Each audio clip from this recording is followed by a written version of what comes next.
this to the Corinthian church, 2 Corinthians 2:11, lest Satan should get an advantage of us, for we are not ignorant of his devices. There are two things there. Number one, lest Satan should get an advantage of us. Satan is the destroyer. And his agenda is to wreck anything he can wreck. And then Paul said, for we are not ignorant of his devices. The word devices in our language today would be evil schemes. And that's what he does. Now that statement, for we are not ignorant of his devices, I'm not sure we can make that kind of a blanket statement on modern Christendom. I would like to, but I'm not sure we can do that. Our public life, our public media of every form has brought God down to the human level and raised Satan not to be the evil one that he is. And if we are not diligent in our knowledge of the Bible on this subject, we're liable to get in trouble. Franklin Graham had something out this week where there are some schools, public schools on the East Coast now handing out satanic Bibles. So here we go. So I want to do a study on Satan tonight. I've really been putting this off and putting it off and putting it off, and finding out that he felt like, enough is enough already. So I'm going to do this tonight, kind of help us. It's really hard to fight the enemy if you don't know your enemy. So we want to do this tonight, and I hope it will be profitable. I want you to go to Isaiah chapter number 14. Isaiah chapter number 14.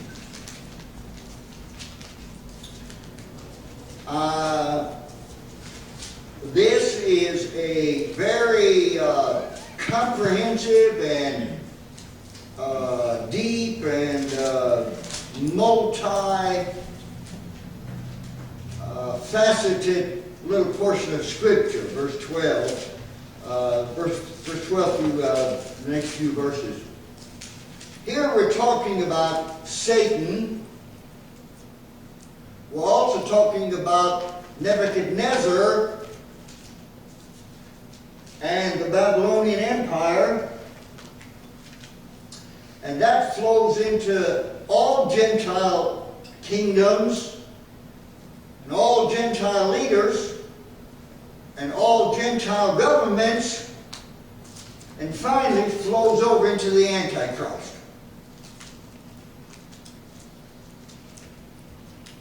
Now, first of all, my text, and another one we'll go to, is a prophetic description of the downfall of Nebuchadnezzar and the Babylonian Empire.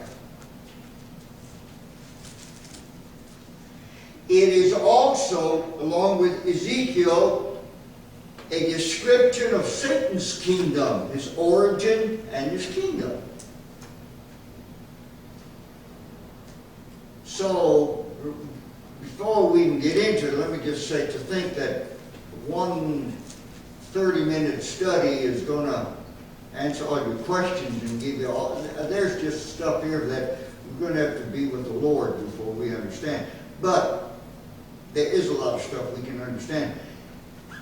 And as I view our own nation in today's climate and the direction of the push of one world everything. You know, the theme of the Olympics in Rio are one world coming together. Boy, that's slick. And we're seeing what's happening in our own nation's political arena. I think you're going to get a lot of insight as to what's really going on behind the scenes.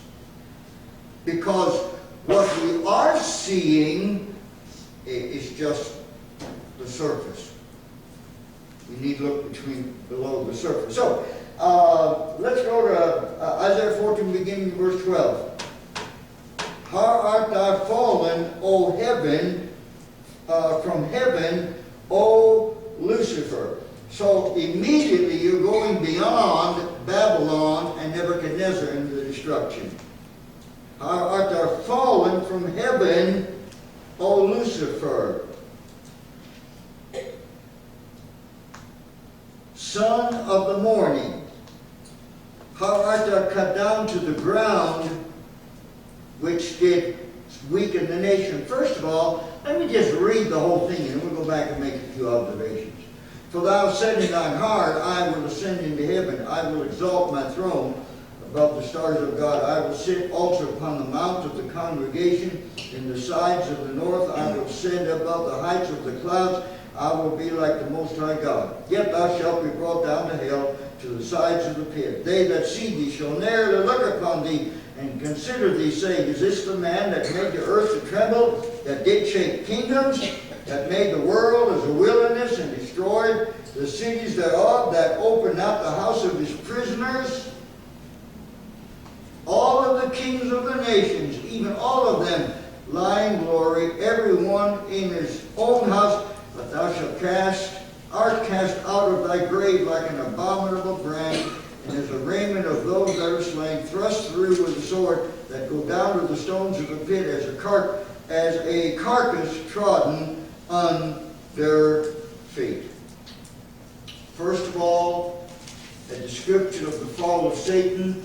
Secondly, a prophecy of the doom of Babylon. Thirdly, a prophecy of the rise and fall of the Antichrist. And you have to know which is which. Let me walk you through it a little at a time. Art thou fallen from heaven, O Lucifer? We know this is Satan, who was an archangel. You will find 5 times or 4 times he said, I will. His fall was because of pride. Son of the morning. He had beauty and power and authority in heaven beyond all the other angels. How art thou cut down to the ground, earth? He is the prince of the power of this world, which did weaken the nations. No nation on earth has ever come into existence, no kingdom has ever come into existence which was not destroyed. The kingdoms, the nations of the earth are in constant revolution because of Satan, he's a destroyer. For thou hast said in thine heart, here is the entrance of sin in the universe. For thou hast said in thine heart, I will ascend into heaven. Now you understand that men and women have been arguing from day one, how could something that God created in perfection do this? I don't know. I just know He did. And you don't know. And you never will. The Bible's a faith book. There are a lot of things not explained in the Bible. Either we didn't need to know, or if God told us, we couldn't get it anyway. We can't get all of what He did put down. Amen? For thou said in thine eye, I will ascend into heaven, I will exalt my throne above the stars of God, I will sit also upon the mount of the congregation in the sides of the north. He wanted to be God. Now there's an interesting historical thing here. I will sit also upon the mount of the congregation in the sides of the north. Babylon, in its highest mountain, had a statue, an image of all their false gods they worshipped. So the broader interpretation there is Satan is the ruler of the kingdoms of the world today, but Nebuchadnezzar was also a ruler or a kingdom that worshipped many false gods that were all erected on a high hill. I will sit also upon the mount of the congregation, a literal mountain, a congregation, not living but dead, stones in the sides of the north. I will ascend above the heights of the clouds. I will be like the Most High God, which he could not and cannot. So here's the prophecy, number 1 of Satan, number 2 of Nebuchadnezzar, number 3 of the Antichrist yet to come, of which Nebuchadnezzar was a type. Yet thou shalt be brought down to hell, to the sides of the pit. They that see thee shall narrowly look upon thee and consider thee, saying, is this the man that made the earth to tremble and did shake kingdoms? He'll just be one more spirit in hell. Not above anybody. Not going to rule anything down there. But notice what he's doing now. He makes the earth to tremble. Peoples and governments that did shake kingdoms. Remember what Paul said to the Ephesian church in Ephesians 6:12, we wrestle not against flesh and blood, but against principalities, against powers, against the rulers of the kingdoms of this world of spiritual wickedness in high places. Verse 17, that made the world a wilderness, and this world is a wilderness. I'm not talking about physically. And destroyed the cities thereof. Look what's happening to the inner cities of our own nation. I remember very well in the 70s, Dr. W. Criswell, who was then First Baptist, pastor of First Baptist Dallas, he did a whole Sunday morning sermon on all the signs that the judgment of God has begun in America, and one of them was the blight of the inner cities. Now, he had biblical proof of that, and I have it right here. That opened not the house of his prisoners. Only Jesus Christ, the Son of God, in divine power and grace, can deliver a subject of Satan and make him into a child of God. It takes a supernatural, divine work of the grace of God to turn one of Satan's dupes into a Christian. All the kings of the nations, even all of them, lie in glory, everyone in his own house. What does that mean? All the kings are buried in pomp and circumstance with royalty in tombs that are remembered and decked and remembered. Not Satan. And not, apparently, from the scriptures, not Nebuchadnezzar. But thou art cast out of thy grave like an abominable branch, and as the raiment of those that are slain, thrust through with a sword, that go down into the stones of the pit, as a carcass trodden under feet. So we see the end of Satan, we see the end of world kingdoms, and we see the end of Gentile world governments. We've seen the downfall of 4 great empires, and we see the end of the Antichrist. Now, let's go to Ezekiel 28. Some of this is repetition, some of it is more detail. Ezekiel 28,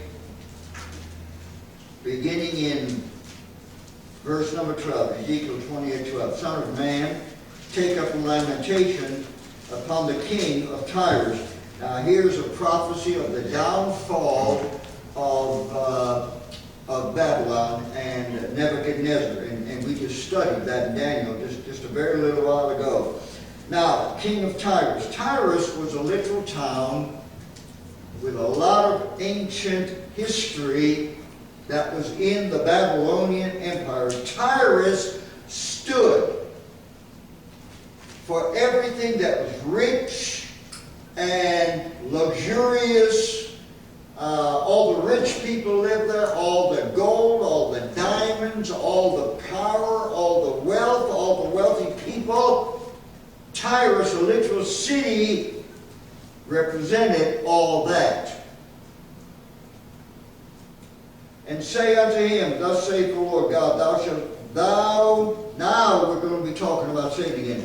Thou that sealest up the sum full of wisdom, next to God. He was the wisest thing that ever was, and perfect in beauty. He was the most beautiful thing that ever was, Satan that is. Thou hast been in Eden in the garden of God, and we know that in Genesis 1. Every precious stone was thy covering, beauty, wealth, riches, honor, sardius, topaz, diamond, beryl, onyx, jasper, sapphire, emerald, carbuncle, gold. The workmanship of thy tabrets and of thy pipes was prepared in thee a day that thou wast created. Pipes, master musician, led the chorus of angels in praise to God. Thou art the anointed cherub. Cherub were in charge of the holiness and the praise of God. He was the anointed. He was the leader of that. And God said, I've set thee so.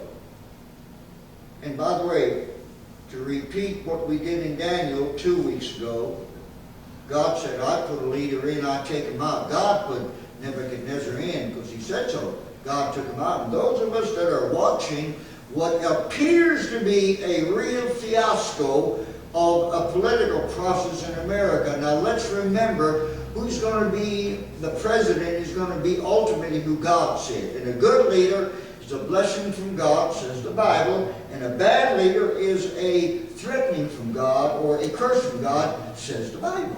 So Christians, remember that I set thee so thou wast upon the holy mountain of God. He was right next to God. Thou walked upon up and down in the midst of the stones of fire. And we don't know what that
was cast into the lake of fire. By the way, originally the lake of fire was never made for man. It was made for the devil and his angels when they fell.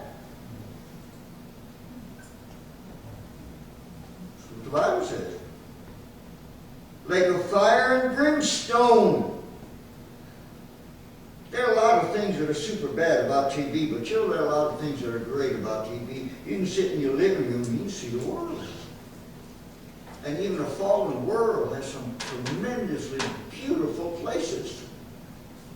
Boy, that when they show pictures of volcanic eruptions, that's just a smidgen of a taste of hell. And by the way, every storm, doesn't matter on this planet, doesn't matter what it is a picture of the wrath of God on unbelievers. Satan was cast in the lake of fire, where the beast and the false prophet are, and shall be tormented day and night forever and ever. There you have Satan, his origin, his work, and his end. Need to stop there.